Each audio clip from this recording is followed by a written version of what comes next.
ಎಲ್ಲರಿಗೂ ನಮಸ್ಕಾರ. ತುಂಬ ವಿಶಿಷ್ಟವಾದಂಥ ಸಂದರ್ಭ ಇದು. ಆಗಸ್ಟ್ನಲ್ಲಿ ಇದರ ಅವಭೃತ ನಡೆಯುತ್ತೆ. ಅವಭೃತದ ಕೊನೆಯ ಅಂದರೆ ಅದರ ಅಣಿಯಾಗುವ ಕೊನೆಯ ಸಂದರ್ಭ.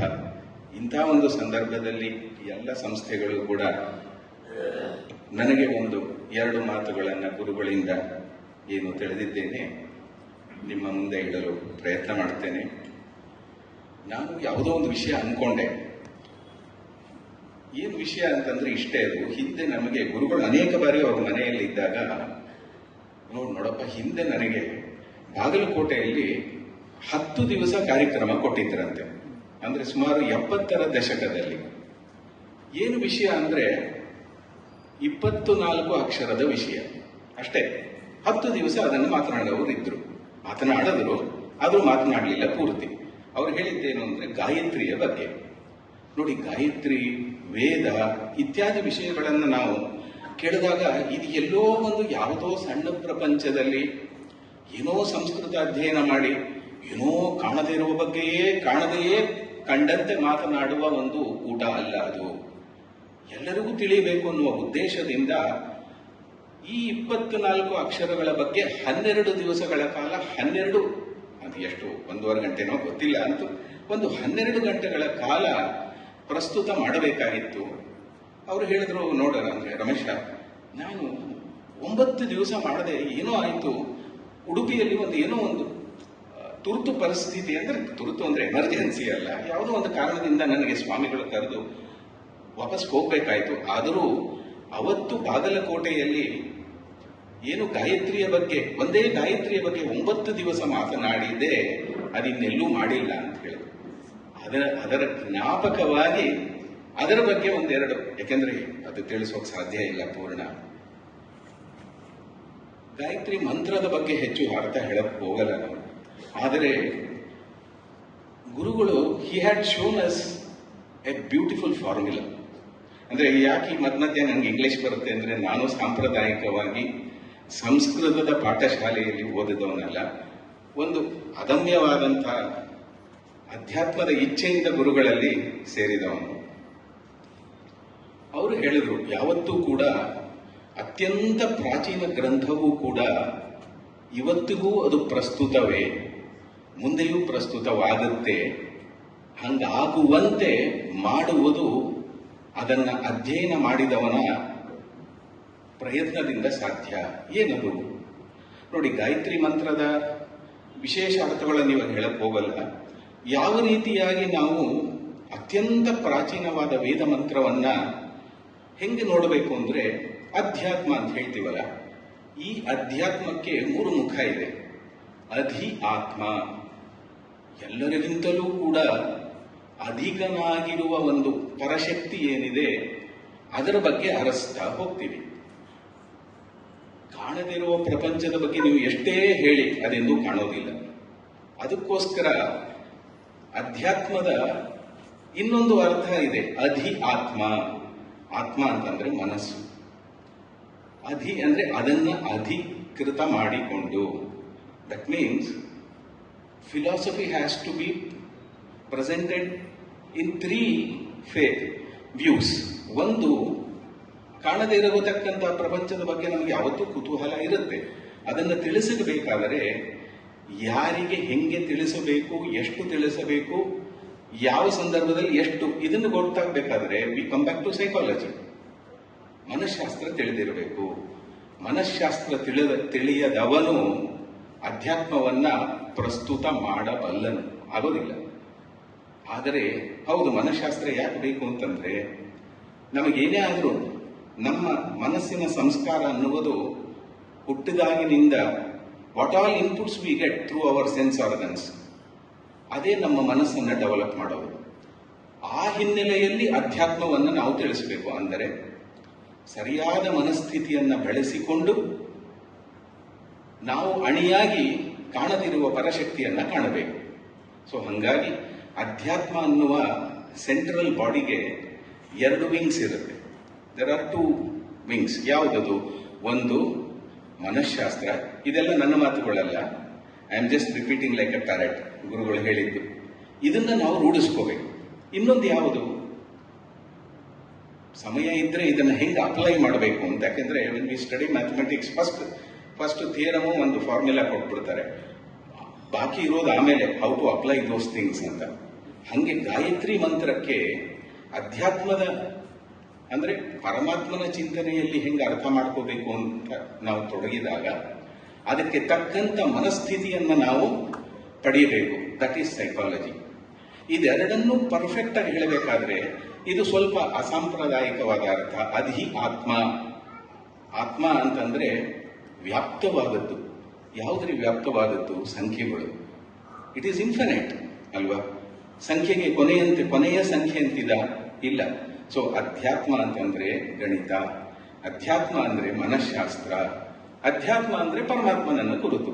ಇದೆಲ್ಲವೂ ಮೇಳವಿಸಿದಾಗ ನೀವು ಯಾವುದೇ ಮಂತ್ರ, ಪುರಾಣ, ವಚನ, ಯಾರೋ ಹೇಳಿದಂತ ಮಾತು ಇರಬಹುದು, ಯು ಅಪ್ಲೈ ದಿಸ್ ಫಾರ್ಮುಲಾ. ಕಾಣದ ಸಂಗತಿಯನ್ನ ನಾವು ಕಂಡ ಪ್ರಪಂಚದ ಮೂಲಕ ಕರಾರುವಕ್ಕಾಗಿ ಸಂಖ್ಯೆಯ ಮೂಲಕ ಹೆಂಗೆ ಹೇಳಬೇಕು. This is the formula. ಇದು ನೋಡಿ, ಯಾವ ಶಾಸ್ತ್ರಕ್ಕೆ ಅಪ್ಲೈ ಆಗಲ್ಲ.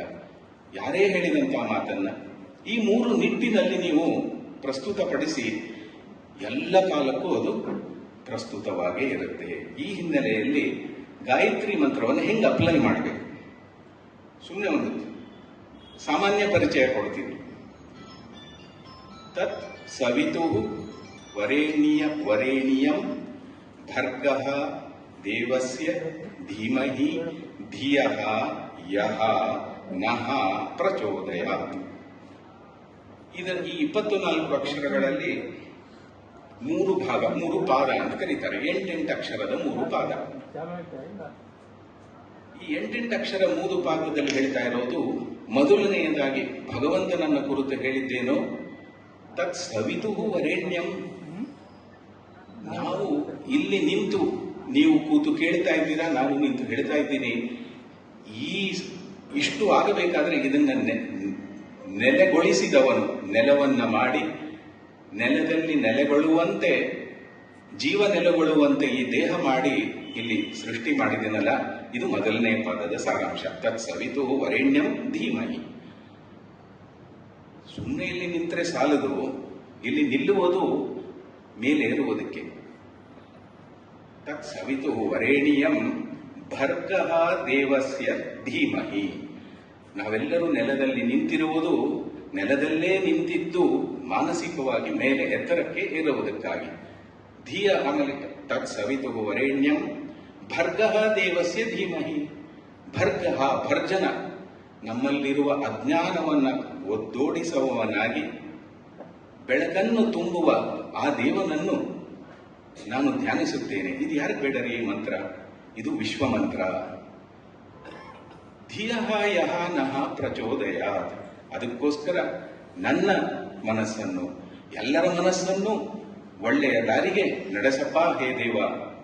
ಇದು ಇಡೀ ಗಾಯತ್ರಿ ಮಂತ್ರದ ಒಂದು ಸಂದೇಶ. ಇದು ಅಧಿ ಆತ್ಮ, ನಮ್ಮ ಕಣ್ಣಿಗೆ ಕಾಣದ ಆ ಭಗವಂತ ಹೆಂಗಿದ್ದಾನೆ ಅಂತ ತಿಳಿಸುವ ಒಂದು ಪರಿ. ಇದರಲ್ಲೇ ಒಂದು ಸೈಕಾಲಜಿ ಇದೆ ನೋಡಿ, ಮನಃಶಾಸ್ತ್ರ. ಏನು ಹೇಳಿದ್ರು? 3 ಪಾದದಲ್ಲಿ 3 ಸಂಗತಿಗಳನ್ನು ಹೇಳಿದ್ದಾರೆ. ಒಂದು ಕ್ರಿಯಾ, ಇಡೀ ಜಗತ್ತನ್ನು ಮಾಡಿದಂಥವನು ಭಗವಂತ ಅಂತ ತಿಳಿಸುತ್ತಾ ಅವನು ಕ್ರಿಯಾಶಕ್ತಿ, ಕ್ರಿಯಾಸ್ವರೂಪನಾಗಿದ್ದಾನೆ. 2ನೇ ಪಾದದಲ್ಲಿ ನಮ್ಮ ಅಜ್ಞಾನವನ್ನ ಕಳೆದು ಜ್ಞಾನವನ್ನ ಕೊಟ್ಟವನಾಗಿದ್ದಾನೆ. ಅಂದ್ರೆ ಜ್ಞಾನ ಸ್ವರೂಪನಾಗಿ ನಮಗೂ ಜ್ಞಾನಪ್ರದನಾಗಿದ್ದಾನೆ. ಬರೀ ನಾವು ಜ್ಞಾನ ಪಡೆದ್ರೆ ಸಾಲ್ರಿ. ಟೀಚರ್ ಜ್ಞಾನ ಪಡೆಯೋದು ಯಾತಕ್ಕೋಸ್ಕರ? ಮತ್ತೊಬ್ಬರಿಗೆ ತಿಳಿಸುವುದಕ್ಕೋಸ್ಕರ. ಹಂಗಾಗಿ ಇದು ಏನು ಹೇಳ್ತಾ ಇದೆ ಅಂದ್ರೆ, ನಮ್ಮ ಮನಸ್ಸು ಸ್ವಸ್ಥವಾಗಬೇಕಾದರೆ ಈ 3 ಶಕ್ತಿಗಳನ್ನ, ನಿನ್ನೆ 9 ಶಕ್ತಿಯ ಬಗ್ಗೆ ಹೇಳಿದೆ, ಇದನ್ನು ಬಿಟ್ಟಿದ್ದೆ ಅಲ್ಲಿ. ಈ 3 ಶಕ್ತಿಯ ಈ ಮುಖವನ್ನ, ಜ್ಞಾನಶಕ್ತಿ, ಕ್ರಿಯಾಶಕ್ತಿ ಮತ್ತು ಇಚ್ಛಾಶಕ್ತಿ.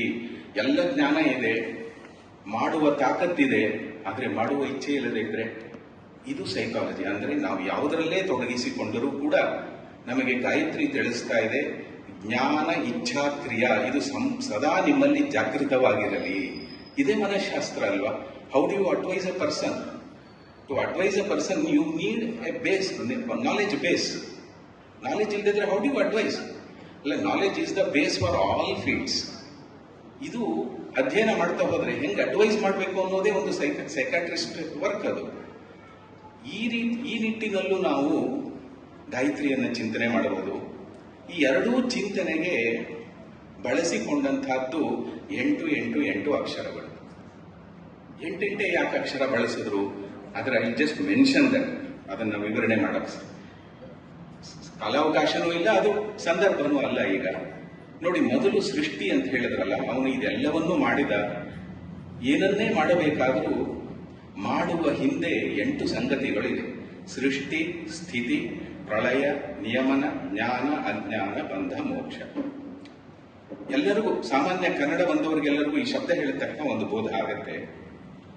ಹೌದು, ಜ್ಞಾನವನ್ನು ಒದ್ದೋಡಿಸಿ ಅಜ್ಞಾನವನ್ನು ಒದ್ದೋಡಿಸಿ ನೋಡಿ, ಒಂದು ಸೆಕೆಂಡಲ್ಲಿ ಒಂದು ಅಟೆನ್ಷನ್ ತಪ್ಪಿದ್ರೆ ಅಜ್ಞಾನ ಅನ್ನೋದ್ರ ಜ್ಞಾನವೇ ಓಡೋಯ್ತು. ಅಂದ್ರೆ ಅರ್ಥಾತ್ ಜ್ಞಾನ ನಮ್ಮ ಕೈಯಲ್ಲಿ ಇಲ್ಲ. ಪ್ರತಿ ಕ್ಷಣದಲ್ಲೂ ನುಡಿಸುವವನು ಅವನು. ಅಜ್ಞಾನವನ್ನು ಓಡಿಸಿ ಜ್ಞಾನವನ್ನು ತುಂಬಿಸಬೇಕಾದ್ರೂ 8 ಅಕ್ಷರವನ್ನು ಹೇಳಿದರು. ಇದು ಎಂತದ್ದು? ಇದನ್ನ ಸಪ್ತ ಶಿವಾಸ ಮಾತೃಷು ಅಂತ ಹೇಳ್ತಾರೆ. 4 ವೇದಗಳು, ಮಹಾಭಾರತ, ರಾಮಾಯಣ, ಪಂಚರಾತ್ರ. ಇದನ್ನ ನಾನು ಬೆಳೆಸಿ ಒಂದನ್ನು ಅಂದ್ರೆ ಒಂದು ಪೌರುಷೇಯ ಅಪೌರುಷೇಯ ಗ್ರಂಥಗಳ ವಿವಕ್ಷೆಯಿಂದ 7 ಹೇಳಿದಾಗ, ಮತ್ತೊಂದು ವಿವಕ್ಷೆಯಿಂದ ಭಾರತೀಯ ಪರಂಪರೆಯಲ್ಲಿ ಭಾಗವತಕ್ಕೆ ಬಹಳ ಒತ್ತು ಕೊಡುತ್ತಾರೆ. 8 ಅಂತ ಇಟ್ಕೊಳ್ಳೋಣ. ಸೊ ಜ್ಞಾನದ ಆಕರಗಳು 8. ಇನ್ನ ಇಚ್ಛಾದಿ ಮೂಲಕ ಮತ್ತೊಬ್ಬರನ್ನು ಪ್ರೇರೇಪಿಸಿ ನಾವು ನಮ್ಮಲ್ಲಿ ಆ ಇಚ್ಛೆಯನ್ನು ತಂದುಕೊಂಡು ಮಾಡತಕ್ಕಂಥ ಕ್ರಿಯೆ ಏನಿದೆ ಅದಕ್ಕೂ 8 ಮುಖ ಇದೆ. ಯಾವುದು 8 ಮುಖ ಪ್ರೇರಣೆಯಲ್ಲಿ ಅಂದರೆ ಇದು ತೀರಾ ಶಾಸ್ತ್ರೀಯವಾದ ವಿಷಯ. 8 ವಿಧರಾದ ಜೀವರಿದ್ದಾರೆ ಅಂತ ಹೇಳಿ ಅದನ್ನ ಭಗವದ್ಗೀತೆಯಲ್ಲಿ ನಾವು ಕಾಣುತ್ತೇವೆ. ದೇವತೆಗಳಿಂದ ಹಿಡಿದು ಮನುಷ್ಯರು, ಆಮೇಲೆ ಅಸುರರು, ಹಿಂಗೆ ಅದರ ವಿಸ್ತಾರ ಬೇಡ. ಯಾಕೆಂದ್ರೆ ಇವಾಗ ನೋಡಿ, ನಾವು ಮನುಷ್ಯರನ್ನ ಒಂದು ಕೆಲಸದಲ್ಲಿ ತೊಡಗಿಸಬೇಕಾದರೆ ನಾವು ಮಾಡತಕ್ಕಂಥ ಇಚ್ಛಾದಿ ಪ್ರಯತ್ನ ಬೇರೆ. ಪ್ರಾಣಿಗಳು ಇರುತ್ತೆ. ಪ್ರಾಣಿ ಅಂದ್ರೆ ಹಿಂದೆ ಇತ್ತು, ಎತ್ತುಗಳನ್ನು ಬಳಸಿ ಉಳುವುದು. ಇವಾಗ ಅದೆಲ್ಲ ಹೋಗಿದೆ. ಅದೇ ಜೀವ ಇರತಕ್ಕಂಥ ಬೇರೆ ಪ್ರಾಣಿಗಳನ್ನ ಹಿಂಗ್ ಮಾಡು ಅಂತ ಹೇಳ್ಬೇಕಾದ್ರೆ ಮನುಷ್ಯರಂತೆ ಪ್ರೇರಣೆ ಮಾಡಲ್ಲ. ಹಂಗಾಗಿ ಪ್ರೇರಣೆಯಲ್ಲೂ 8 ಇದೆ. ಹಿಂಗೆ 8 ಸಂಖ್ಯೆಗಳ ಮೂಲಕ ಜ್ಞಾನ ಇಚ್ಛಾ ಕ್ರಿಯೆಗಳ ಬಗ್ಗೆ ನಮಗೆ ತಿಳಿಸುತ್ತಾ ಮತ್ತೊಂದು ಸಂಗತಿ ಇದೆ. ಇದೆಲ್ಲ ಯಾರೋ ಒಬ್ರು ಮಾಡಿ ತೋರಿಸ್ಬೇಕಲ್ವಾ ಈ ಸಂಗತಿಯನ್ನ. ಇದಕ್ಕೋಸ್ಕರ ಭಗವಂತನೇ 10 ಬಂದ. ಯಾವುದು 10? ಅದೇ 10 ದಶ ಅವತಾರಗಳು. ದಶ ಅವತಾರದ ಮೂಲಕ ಜ್ಞಾನ ಇಚ್ಛಾ ಕ್ರಿಯಾದಿಗಳ ಬಗ್ಗೆ ನಾವು ಹೆಂಗೆ ತಿಳಿಯಬೇಕು ಅನ್ನೋದನ್ನ ಆ ಭಗವಂತನೇ ಬಂದು ಮಾಡಿ ತೋರಿಸಿದ. ಇದರಲ್ಲೂ ಬಹಳ ಸ್ವಾರಸ್ಯವಾದ ಒಂದು ಸಂಖ್ಯೆಯನ್ನ ಹೇಳಿ ನನ್ನ ಮಾತನ್ನ ನಿಲ್ಲಿಸುತ್ತೇನೆ. 10 ಅವತಾರದಲ್ಲಿ ಬಂದಿದ್ದಾನೆ ಈ 3 ತೋರಿಸುವುದಕ್ಕೆ ಅಂತ ಹೇಳಿ ಗಾಯತ್ರಿಯಲ್ಲೂ 10 ಪದಗಳಿದೆ. ಆ 10 ಪದಗಳೇ 10 ಅವತಾರಗಳನ್ನ ಹೇಳುತ್ತಾ ಅದನ್ನ ಗುರುಗಳು, ನಾನು ಹೇಳ್ತಾ ಇರ್ತಕ್ಕಂಥ ಎಲ್ಲಾ ವಿಷಯಗಳು ಕೂಡ ಗುರುಗಳು ಮೊದಲನೆಯದಾಗಿ ತಂತ್ರಸಾರದಲ್ಲಿ, ಇವತ್ತು ಕೂಡ ಅದು ತಂತ್ರಸಾರದ ಕನ್ನಡದ ಗ್ರಂಥದಲ್ಲಿ ಈಗಾಗಲೇ ನಮ್ಮ ವಿಜಯ ಸಿಂಹಾಚಾರ್ಯರು ಅದು ಬರೀ ಫಾರ್ವರ್ಡ್ ಅಲ್ಲ, ಅಪೆಂಡಿಕ್ಸ್ ಕೂಡ both of the merge will become more than the central text. ಈ ವಿಷಯವನ್ನೆಲ್ಲ ಕೊಟ್ಟಿದ್ದಾರೆ. 10 ಅವತಾರಗಳನ್ನ ಸೂಚಿಸುವುದಕ್ಕೋಸ್ಕರ 24 ಅಕ್ಷರದ ಗಾಯತ್ರಿಯಲ್ಲಿ 10 ಪದಗಳಿದೆ. ತಮಾಷೆ ಅಂದ್ರೆ 10 ಅವತಾರಗಳನ್ನ ಹೇಳತಕ್ಕಂಥ ಭಗವಂತನ ನಾಮಗಳೇನಿದೆ ಅದರ ಆರ್ಡರ್ ಹೆಂಗೆ ಅಂದ್ರೆ 10 ಇದೆ ಅಲ್ವಾ. ಗಾಯತ್ರಿಯಲ್ಲಿ 10 ಪದಗಳಿದೆ. ತತ್ಸವಿತು ನೀವು ಕೌಂಟ್ ಮಾಡಿ. ಅದನ್ನ 3, 3, 4 ಪದಗಳಲ್ಲಿ ಅದು ವಿಂಗಡಣೆಗೊಂಡು 3 ಪಾದಗಳಾಗಿದೆ. ಅದೇ ಕ್ರಮದಲ್ಲಿ ಮತ್ಸ್ಯ, ಕೂರ್ಮ, ವರಾಹ, ನೃಸಿಂಹ, ವಾಮನ, ರಾಮ, ಕೃಷ್ಣ, ಬುದ್ಧ, ಕಲ್ಕಿ, ಇದನ್ನು 3 ವಿಂಗಡಿಸಿ ಅದು ಕರೆಕ್ಟಾಗಿ 8 ಅಕ್ಷರದ 3 ಪಾದಗಳಾಗಿ ವಿಂಗಡಣೆಗೊಳ್ಳುತ್ತೆ. ಇದೆಲ್ಲ ಯಾಕಿಂತ ಈ ರೀತಿಯಾದಂತಹ ಸಂಗತಿಗಳನ್ನು ಬಳಸ್ತಾರೆ ಅಂದ್ರೆ ಟು ಬಿ ಪರ್ಫೆಕ್ಟ್. ಯಾಕೆಂದ್ರೆ ಅಗಣಿತನ ಬಗ್ಗೆ ತಿಳಿಯಬೇಕಾದ್ರೆ ಗಣಿತ ಗೊತ್ತಿರಬೇಕು ಅನ್ನುವ ಈ ಒಂದು ಸೂಚನೆಯನ್ನು ಕೊಡ್ತಾರೆ. ಹಿಂಗೆ ಸಂಖ್ಯೆಯ ಮೂಲಕ ಸಾಂಖ್ಯವನ್ನ ಎಲ್ಲ ಕಾಲದಲ್ಲೂ ಪ್ರಸ್ತುತಪಡಿಸತಕ್ಕಂಥ ಆಲ್ ಟೈಮ್ ವ್ಯಾಲಿಡ್ ಫಾರ್ಮುಲಾ, ಅಧ್ಯಾತ್ಮದ ಬಗ್ಗೆ ತಿಳಿಯಬೇಕಾದ್ರೆ ಮನಃಶಾಸ್ತ್ರವನ್ನ ಬಲ್ಲವರಾಗಿ, ಮನಃಶಾಸ್ತ್ರ ಅಧ್ಯಾತ್ಮ ಎರಡನ್ನೂ ಚೆನ್ನಾಗಿ ಕಮ್ಯುನಿಕೇಟ್ ಮಾಡುವುದಕ್ಕೋಸ್ಕರ ಗಣಿತವನ್ನು ಕಲಿಯಿರಿ ಅಂತ ತೋರಿಸಿಕೊಟ್ಟಂತಹ ಗುರುಗಳ ಮಾತನ್ನ ನಿಮ್ಮ ಮುಂದೆ ನಾನು ಪ್ರಸ್ತುತ ಮಾಡುತ್ತಾ ನನ್ನ ಮಾತನ್ನು ಮುಗಿಸ್ತೇನೆ.